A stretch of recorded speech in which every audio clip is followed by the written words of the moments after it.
ចូលមកដល់រាសីឆ្នាំទាំង12ទៀតហើយនៅក្នុងខែ7ខែកក្កដាឆ្នាំ2025តើរាសីឆ្នាំណាល្អឆ្នាំណាមធ្យមឆ្នាំណាមិនល្អនោះខ្ញុំគ្រូផលសំណាងនឹងជម្រាបបន្តទៀតទៅបាទជម្រាបសួរខ្ញុំគ្រូផលសំណាងមកទៀតហើយជូនពរមានលៀបគ្រប់ក្រុមគ្រួសាររកស៊ីទទួលទានមានបានសំណាងល្អគ្រប់ក្រុមគ្រួសារអញ្ចឹងកពូលឆ្នាំទាំង12នេះតើឆ្នាំណាមួយដែលល្អនៅក្នុងខែ7ឆ្នាំ2025យើងហ្នឹងអញ្ចឹងចាំសម្រាប់ដូចតទៅលាហើយពាក្យថាឈឺសរសៃលៀនឌីសអាយ៉ាអាយ៉យ5ឆ្នាំ10ឆ្នាំញ៉ាំតែ2គ្រាប់4គ្រាប់លាហើយជំងឺអាយ៉ាអាយ៉យជាប់សរសៃលៀនឌីសឆ្នាំទី1ឆ្នាំជូតនៅក្នុងខែកក្កដាពេញមួយខែកក្កដានេះអញ្ចឹងឆ្នាំជូតឆ្នាំទី1នេះលេខសំណាងរបស់អ្នកឆ្នាំទី1គឺ125បាទឆ្នាំជូតឆ្នាំទី1នៅក្នុងខែកក្កដាលេខសំណាងគឺ125អញ្ចឹងឆ្នាំជូតឆ្នាំទី1នេះគឺល្អប្រសើរគិតគូរកិច្ចការងារផលធំឬមួយក៏ដំណើរការអ្វីផ្សេងផ្លាស់ប្ដូរទីកន្លែងគិតគូរផលប្រយោជន៍ធំលក់ដូរផ្លោបដូរទីកន្លែងលោកធំជួយសន្តោសប្រប្រណីបដូរហាងបើកអាជីវកម្មឆ្លងប្រទេសនោះនឹងមានសំណាក់មនុស្សផ្ទុយភេទជួយផ្ដល់ផលលាភជារឿយចូលមកដល់ឆ្នាំជូតនៅក្នុងខែ7ខែកក្កដាឆ្នាំ2025យើងនឹងអញ្ចឹងកំពូលឆ្នាំជូតសំណាងល្អណាឆ្នាំទី1ឆ្នាំជូតហើយឆ្នាំចូលមកដល់ឆ្នាំទី2ឆ្នាំឆ្លូវបាទសម្រាប់ឆ្នាំឆ្លូវនៅក្នុងខែកក្កដាក្នុងខែ7ឆ្នាំ2025ឆ្នាំឆ្លូវលេខសំណាងរបស់អ្នកឆ្នាំឆ្លូវគឺ168ខមមិនលេខ168អាសាចេញសូមឲ្យអ្វីចង្រៃឧបទ្រពចេញឲ្យឆ្ងាយមានលៀបមកវិញព្រោះឆ្នាំឆ្លូវនៅក្នុងខែ7ក្នុងខែកក្កដានេះមិនសូវជាល្អប៉ុន្មានទេគឺផលល្អបានចេញមកពីមុនមកគឺមានភាពស្រអោសស្រអាប់ប្តីប្រពន្ធនឹងអាចមានវិវាទចលួទាស់តែងគ្នានៅក្នុងខែ7តោងពិចារណាប្រយ័ត្នប្រយែងបន្តិចអញ្ចឹងឆ្នាំឆ្លូវនៅក្នុងខែ7នេះតមសម្ដីទើបបានល្អប្រសើរអញ្ចឹងកុំឲ្យមានរឿងតូចបកកទៅជារឿងធំកៃលោមានប៉ះសម្ដីជាមួយថ្នាក់ដឹកនាំឬរដ្ឋមន្ត្រីកុំឲ្យមានបញ្ហាដល់ថ្នាក់ប្តឹងផ្ដាល់គ្នានៅក្នុងខែ7សម្រាប់អ្នកដែលឆ្នាំឆ្លូវកុំជួយគីពេកឆ្នាំឆ្លូវណាចូលចិត្តណាស់រឿងអញ្ជេបអញ្ចប់ចូលចិត្តណាស់រឿងយកអាសាគេនឹងខ្លួនឯងនឹងហត់ទុកយ៉ាងណាក៏ដោយអញ្ចឹងឆ្នាំឆ្លូវខែ7នេះប្រយ័ត្នប្រយែងលេខសំណាងបញ្ជាគ្រូគឺ168ខមមិនហើយ share សូមចង្រៃឲ្យអស់សូមឲ្យបានផលល្អចូលមកក្នុងជីវិតប្រចាំនៅក្នុងខែ7ខែកក្កដាយើងនឹងអញ្ចឹងឥឡូវតើវាសនាឆ្នាំខាលនៅក្នុងខែ7ខែកក្កដាឆ្នាំខាលលេខសំណាងរបស់អ្នកឆ្នាំខាលគឺ414ខមមិនលេខ414ឲ្យស្អាចេញសូមឲ្យលំនឹងល្អលៀបល្អចូលមកក្នុងជីវិតនៅក្នុងខែ7ខែកក្កដាយើងនឹងអញ្ចឹងឆ្នាំខាលល្អប្រសើរគិតគូរកិច្ចការងារក្នុងក្រៅបានលោកធំនឹងជួយសន្តោសប្រណីផលធំនឹងហុចចូលមកដល់ហើយព្រោះឆ្នាំខាលគិតច្រើនប្រុសក៏ខ្លួនឯងស្រីក៏ខ្លួនឯងចេបចប់គិតអញ្ចឹងខែ7នេះមានដំណឹងពីចេញមកពីសំណាក់ក្រៅប្រទេសឬមួយក៏អ៊ំពូមីងនៅឆ្ងាយប្រស្រ័យតាក់តងលក់ដីឡូផ្ទះល្វែងធ្វើអ្វីមួយនោះឆ្នាំខាលគឺជាឱកាសមួយដ៏ល្អប្រពៃនៅក្នុងខែ7ខែកក្កដាឆ្នាំ2025យើងនឹងអញ្ចឹងលេខសំណាងរបស់អ្នកឆ្នាំខាលគឺ414ខមមិនហើយ share សូមឲ្យចង្រៃទៅតាម share ខមមិនសូមឲ្យមានលៀបពិតប្រាកដ100%នៅក្នុងខែ7យើងនឹងសំណាងល្អណាឆ្នាំទី3ឆ្នាំខាលហើយចូលមកដល់ឆ្នាំទី4ឆ្នាំថោះនៅក្នុងខែ7ក្នុងខែកក្កដាតើឆ្នាំថោះវាសនាយ៉ាងណានៅក្នុងខែកក្កដានឹងឆ្នាំថោះលេខសំណាងរបស់អ្នកឆ្នាំថោះគឺ677ខមមិនលេខ677ឲ្យស្អាចេញខមមិនសូមឲ្យបំណងល្អទាំងប្រមាណចូលមកក្នុងជីវិតសូមឲ្យចង្រៃចេញអស់ទៅហើយ share 677នឹងសូមឲ្យចង្រៃទៅតាម share អស់ទៅអញ្ចឹងឆ្នាំថោះ នៅក្នុងខែ7ខែកក្កដាឆ្នាំ2025នេះល្អជាមធ្យមអញ្ចឹងល្អជាមធ្យមនឹងបានន័យថាគិតគូរធំទាំងប្រមាណនឹងមិនបានដូចសំបំណងពងប្រាថ្នាបាន 70% 60% ក៏យកមកអញ្ចឹងកុំឲ្យតែខំប្រឹងខ្លាំងហេតុអីក៏មិនសូវបានសមដូចបំណងនោះគឺឆ្នាំថោះនៅក្នុងខែ7នេះគឺមធ្យមអញ្ចឹងពាក្យថាមធ្យមបានដូចល្អដូចសពមួយដងនៅក្នុងខែ7យើងនឹងអញ្ចឹងឆ្នាំថោះអញ្ជើញបញ្ចប់គិតគូរកិច្ចការងារក្នុងក្រៅបានល្អដូចសពមួយដងដំណើរឆ្ងាយឬមួយក៏មានលៀបជើង2នៅក្នុងខែ7ខែកក្កដាយើងនឹងឆ្នាំថោះគឺជាឱកាសមួយដ៏ល្អប្រពៃលេខសំណាងរបស់នៃឆ្នាំថោះគឺ677 ខមមិនឲ្យស្អាចេញសូមឲ្យបានល្អដូចបំណងណាឆ្នាំថោះនៅក្នុងខែ7ហ្នឹងហើយឥឡូវចូលមកដល់ឆ្នាំទី5ឆ្នាំរូងម្ដងតើវាសនាឆ្នាំរូងនៅក្នុងខែ7មានលៀបឬមួយយ៉ាងណានោះចាំសន្តាប់ដូចតទៅហើយឆ្នាំរូងលេខសំណាងរបស់នៃឆ្នាំរូងនៅក្នុងខែ7គឺ525ខមមិនលេខ525ឲ្យស្អាចេញសូមឲ្យមានលៀបពុតប្រកាស 100% ចូលមកដល់ដៃនៅក្នុងខែ7ពេញមួយខែ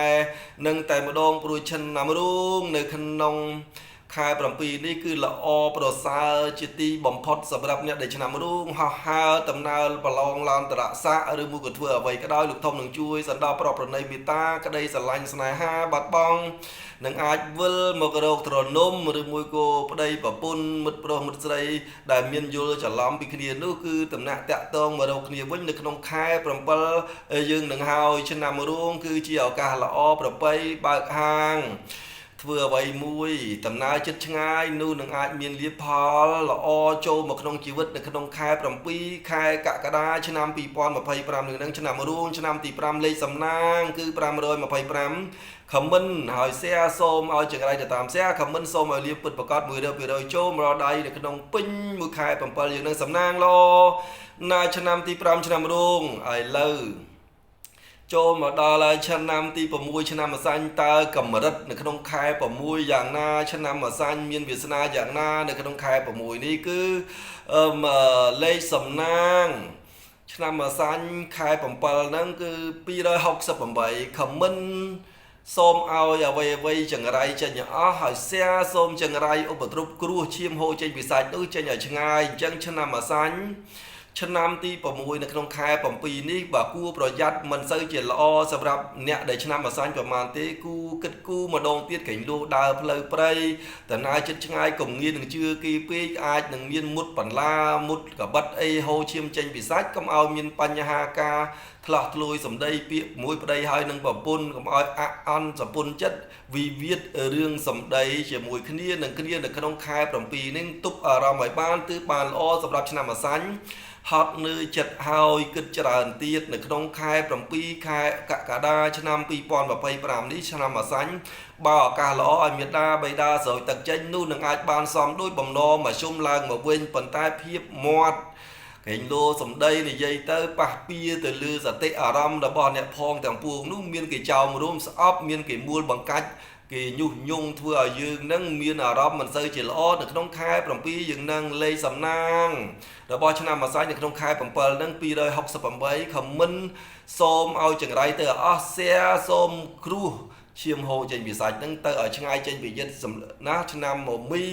នៅក្នុងខែ7ខែកក្កដាយើងនឹងអញ្ចឹង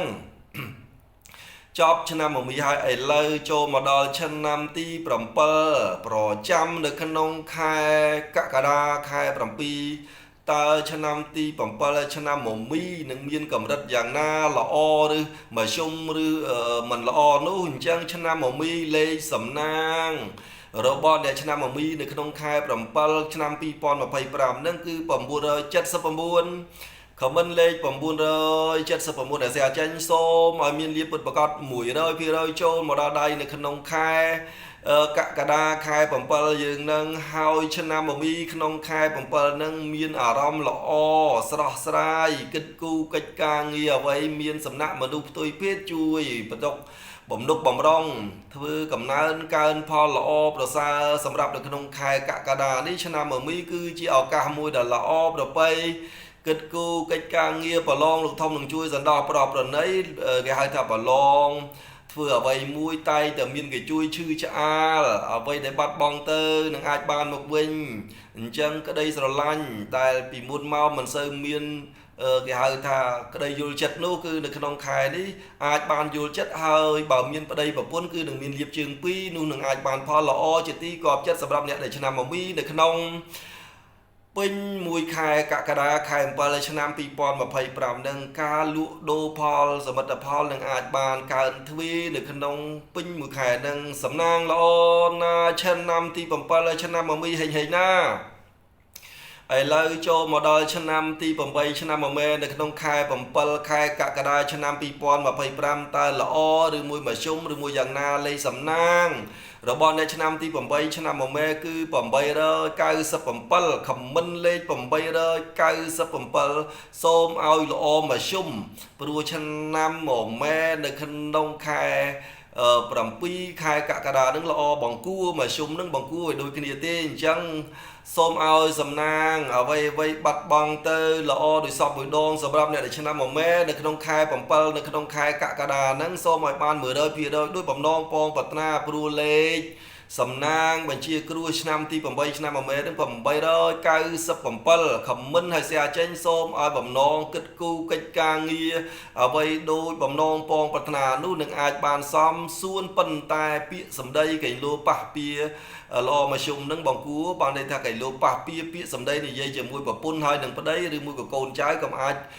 ប្រើអំពើហិង្សាពេកសម្រាប់អ្នកឆ្នាំមមែនៅក្នុងខែ7យើងនឹងល្អមកបង្គួរលុយចូលក៏ប៉ុន្តែប៉ះពៀសម្ដីនៅក្នុងក្រុមគ្រួសារអាចនឹងរឿងតូចបកកទៅជារឿងធំទប់សម្ដីបន្តិចទើបបានល្អសម្រាប់អ្នកដែលឆ្នាំមមែនៅក្នុងខែ7យើងនឹងសំណាងល្អនៅឆ្នាំទី8ឆ្នាំមមែឥឡូវចូលមកដល់ឆ្នាំទី9ឆ្នាំវោកនៅក្នុងខែ7ខែកក្កដានឹងតើកម្រិតផលល្អយ៉ាងណាលៀបតូចលៀបធំឬមួយក៏មធ្យមឬមួយក៏មិនល្អនោះសម្រាប់ឆ្នាំវោកលេខសំណាងរបស់នៅឆ្នាំវោកគឺ888លេខសំណាងគឺ888ខមមិនលេខ888ហើយស្អាចេញសូមឲ្យមានលៀបពិតប្រកប 100% នៅក្នុងខែកក្កដាខែ7យើងនឹងអញ្ចឹងឆ្នាំវោកឆ្នាំទី9នេះល្អណាស់នៅក្នុងខែកក្កដាយើងនឹងដំណឹងល្អអ្វីដែលហត់ពេកនៅក្នុងខែ6អញ្ចឹងខែ7នេះឆ្នាំវោកគឺជាបានគេហៅថាក្តីយល់ចិត្តមកពីប្រពន្ធឬមួយក៏ប្តីឬមួយក៏សណៈញាតិមិត្តនឹងគឺឲ្យតម្លៃសម្រាប់អ្នកដែលឆ្នាំវោកហើយធ្វើដំណើរផលល្អផលឡាផលប្រឡងឡើងនន្តរស័ក្តិឬមួយក៏ធ្វើអ្វីមួយបានផលផ្លែផ្កាល្អលោកលឿនមេត្រីមេត្រាស្នេហាមកពីសណៈមនុស្សជុំទិសសម្រាប់នៅក្នុងខែ7ខែកក្កដាយើងនឹងអញ្ចឹងឆ្នាំវោកឱកាសល្អមកហើយព្រោះខែ6និងចុងខែ6នេះគឺនឹងអាចមានអារម្មណ៍មិនសូវជាល្អធុញថប់មួម៉ៅក្តៅកាហាយចលោអត់មានអញ្ចឹងដើមខែ7ដើមខែកក្កដានៅក្នុងខែកក្កដានេះគឺនឹងអាចមានតម្រុយលៀបធំចូលមកនៅក្នុងដៃសម្រាប់ឲ្យលោកអ្នកហើយអ្វីដែលបាត់បង់ក្តីស្រឡាញ់ឬមួយក៏បាត់បង់ស្នេហាអញ្ចឹងហាថ្មីមាត់ទៅគេនឹងមកវិញហើយសំណាងល្អណាឆ្នាំទី9ឆ្នាំវោកនៅក្នុងខែ7ខែកក្កដាហេងណាឥឡូវចូលមកដល់ឆ្នាំទី10បាទសម្រាប់ឆ្នាំទី10ឆ្នាំរកាម្ដងតើវាសនាកម្រិតជាអ៊ុនយ៉ាងណានៅក្នុងខែ10ខែកក្កដាឆ្នាំ2025យើងនឹងអញ្ចឹងឆ្នាំរកាលេខសំណាងរបស់នៃឆ្នាំរកាគឺ377ខមមិនលេខ377ហើយស្អាចេញសូមឲ្យអ្វីដោយបំណងពរប្រាថ្នាព្រោះឆ្នាំទី10ឆ្នាំរកានេះគេហៅថាល្អបង្គួរបាទពាក្យថាល្អបង្គួរហ្នឹងគឺគិតគូរធ្វើអ្វីមួយបានផលល្អដូចសពមួយដងប៉ុន្តែមានកំហុសឆ្គងរឿងគិតគូរមិនបានល្អកេងលោវិស័យសុនការណាត់ជួបឬមួយធ្វើអ្វីមួយនិយាយធ្លុយមាត់ទៅអាចខាតបង់ធំក៏ប៉ុន្តែលៀបធំនឹងចូលមកបង្គួរនេះបានន័យថានឹងអាចបានល្អដោយសពមួយដងសម្រាប់អ្នកដែលឆ្នាំរកាប៉ុន្តែការចរចាពាក្យសម្ដីកុំអានិយាយទៅកៃលោវាឆ្លោះធ្លុយវិស័យសុនឬមួយក៏និយាយទៅដូចឧទាហរណ៍តែកក់នេះកក់នោះទិញស្តុបទុកធំទៅកៃលោវាអាចនាំមករឿងសម្រាប់អ្នកដែលឆ្នាំរកា ស្ដាយក្រោយនៅក្នុងខែ7ខែកក្កដាយើងនឹងអញ្ចឹងហើយឆ្នាំរកាបើជួសលេខបញ្ជាគ្រួគឺ377 comment សូមឲ្យគ្រួទៅអស់ share សូមចង្រៃទៅអស់សូមឲ្យបានល្អបង្គួរឡើងមកវិញសំណាងល្អនៅឆ្នាំទី10ឆ្នាំរកាហេងណាហើយចូលមកដល់ឆ្នាំទី11នៅក្នុងខែ7នៅក្នុងខែកក្កដាឆ្នាំ2025តើវាសនាល្អឬអាក្រក់ឬមួយក៏មិនល្អនៅក្នុងខែ7ខែកក្កដាយើងនឹងអញ្ចឹងចូលមកដល់ឆ្នាំទី11ឆ្នាំចលេខសំណាងរបស់ឆ្នាំចគឺ456ខមមិនលេខ456អាសែចេញសូមឲ្យមានលៀបពិតប្រកប100% ចូលមកដល់ដៃនៅក្នុងខែ7ខែកក្កដាឆ្នាំ2025នេះឆ្នាំចល្អប្រសើរល្អខ្លាំងពេកបាទល្អខ្លាំងពេកកុំឲ្យជូលៀបបាត់ព្រោះយអូនឡើងមានលៀបអណ្ដែតទឹកនៅក្នុងខែ7ខែកក្កដាឆ្នាំចគឺជាឱកាសមួយដែលសំសួនដែលមានមុខមានមាត់ឬមួយក៏លោកធំនឹងជួយសន្តោសបណៃមេត្តាករណាគេហៅថាបើសិននៅលាវលៀតដល់គូបើសិនជាអត់មានស្នេហានោះនឹងមានស្នេហាចូលមកបំរើសេចក្តីសុខសម្រាប់អ្នកដែលឆ្នាំចនៅក្នុងខែ10ខែ7ខែកក្កដាឆ្នាំ2025យើងនឹងឱកាសហុចឲ្យល្អប្រសើរដំណើរគិតគូរកិច្ចការងារក្នុងក្រៅនឹងអាចបានល្អល្អអឿនមេត្រីមេត្រាគិតគូររឿងស្នេហានឹងបានផលអ្នកនៅលាវលៀតឬមួយក៏មានក្តីស្រឡាញ់ពីមុនមកនោះអ្នកដែលបាត់បង់គឺនឹងអាចមានអ្នកចាស់រត់មកជីវិតនៅក្នុងខែ7ខែកក្កដាឆ្នាំ2025យើងនឹងលេខសំណាងគឺ456ខមមិនលេខ456អាសែចេញសូមឲ្យមានលៀបពិតប្រកប100% ចូលមកដល់ដៃសម្រាប់អស់លោកអ្នកសម្រាប់អ្នកឆ្នាំទី11ឆ្នាំចនៅក្នុងខែ7យើងនឹងសំណាងល្អណាឆ្នាំចហេងណាឥឡូវចូលមកដល់ឆ្នាំទី12ឆ្នាំកុលឆ្នាំចុងពៅតើកម្រិតយអូនវាសនាយ៉ាងណានៅក្នុងខែ7ខែកក្កដាយើងនឹងឥឡូវឆ្នាំកុលមិនសូវជាល្អប្រមាណទេនៅក្នុងខែ7ខែកក្កដាយើងនឹងគួរប្រយ័ត្នប្រយែងសម្ដីកុំទុកចិត្តគីពេកកុំអាលទាន់កាត់អ្វីដែលហៅថាព្រានឆាយឬមួយក៏អ្វីដែលធំដុំឬមួយក៏កុំអាលទាន់ទិញអ្វីគេលោកមានការស្ដាយក្រោយនៅក្នុងខែ7ខែកក្កដាឆ្នាំ2025ព្រោះឆ្នាំកុលនៅក្នុងខែ7មានស្ដាយតិចឬច្រើនតូចឬធំគឺគេហៅថាស្ដាយក្រោយឬមួយក៏គេលោកសម្ដីទៅស្ដាយរឿងស្នេហាសង្សារប្តីប្រពន្ធការបែកបាក់ឬមួយក៏អីហ្នឹងគឺយើងអោនបន្តិចទើបអាចបានល្អផលល្អមានសម្រាប់អ្នកដែលឆ្នាំកុលក៏ប៉ុន្តែគេលោសម្ដីការចរចាវែកញែកទៅពាក់ព័ន្ធនៅលើសម្ដីគេលោគេហៅថានាំទុកដោយសម្ដីអញ្ចឹងឆ្នាំកុលនៅក្នុងខែ7ក្នុងខែកក្កដាឆ្នាំ2025នេះគេហៅថា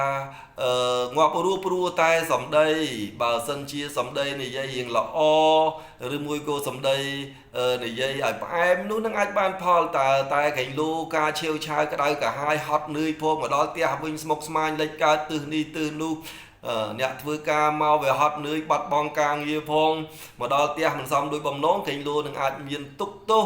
កុំឲ្យមានដល់ថ្នាក់បែកបាក់ប្រត់ប្រាស់នៃរាខ្ចាត់ខ្ចាយឬមួយក៏ឆ្នាំកុលនេះកុំអាលមានគេហៅថាមាត់កដេញកូនដេញចៅឬការខឹងណាអញ្ចឹងទប់សម្ដីឲ្យម៉ាក់ប៉ាស្រោចទឹកឬមួយរលោកសូត្រមុនចេញនោះនឹងអាចបានល្អប្រសើរហើយឆ្នាំកុលអញ្ចឹងឆ្នាំកុលមានតែប៉ុណ្្នឹងទេកម្ពុជាឆ្នាំទាំង12ដែលខ្ញុំគ្រូផលសំណាងបានជម្រាបមិញនេះមុននឹងបញ្ចប់ខ្ញុំបញ្ជាក់ជូនសម្រាប់អស់លោកអ្នកដែលត្រូវអំពើផ្ដាច់ស្នេហ៍អស់លទ្ធភាពប្រើសេមាសណាញ់សម្រាប់គេធ្វើមកឡងទៅវិញអញ្ចឹងបើសិនជាអស់លោកអ្នកគេមិនបានរសាប់រសល់ឬសពមិនល្អអញ្ចឹងយើងមានតែមេតបូលផ្ទះបាទយន់មេតបូលផ្ទះដាក់ទៅបង្ក្រាបបង្ងាប់អបមង្គល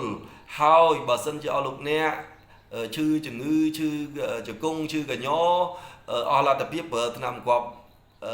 ប្រើថ្នាំគ្រាប់បាទនឹងអាចបានល្អពិតតែបើសិនជាអស់លោកអ្នកត្រូវកាពះពវៀនអស់លទ្ធភាពមើលមិនជារោគ stress ប្រកាំងខ្សែប្រសាទលវាំងភ្នែកខ្សោយកម្លាំងខ្សោយកលៀនខ្សោយផ្លូវភេទប្រើថ្នាំទឹកញីឈ្មោលគឺផលសំណាងនោះនឹងអាចបានផលថ្នាំទឹកហ្នឹងគឺដោះអំពើផ្ដាច់ស្នេហ៍ដែរអញ្ចឹងឆ្នាំទាំង12នៅក្នុងខែ7ឆ្នាំ2025នេះមុននឹងបញ្ចប់ខ្ញុំគ្រូប៉សំណាងសូមប្រសិទ្ធិពរជ័យប៉ុន្តែមុននឹងប្រសិទ្ធិពរជ័យសូមខន្តីអភ័យទោសនៃសំណាក់អស់លោកប្រុសលោកស្រីទាំងអស់គ្នាគេលោកខ្ញុំរៀបរាប់ទៅខុសដោយកាយកម្មវិច័យកម្មមនោកម្មសម្ដីខ្ញុំប្រកាសណារៀបរាប់ទៅគេលោកខុសត្រង់ណានោះក៏សូមលើកលែងខន្តីអភ័យទោសដល់ខ្ញុំគ្រូផលសំណាងផងមុននឹងបញ្ចប់សូមប្រសិទ្ធិពរជ័យសេរីសួស្តីជ័យយមង្គល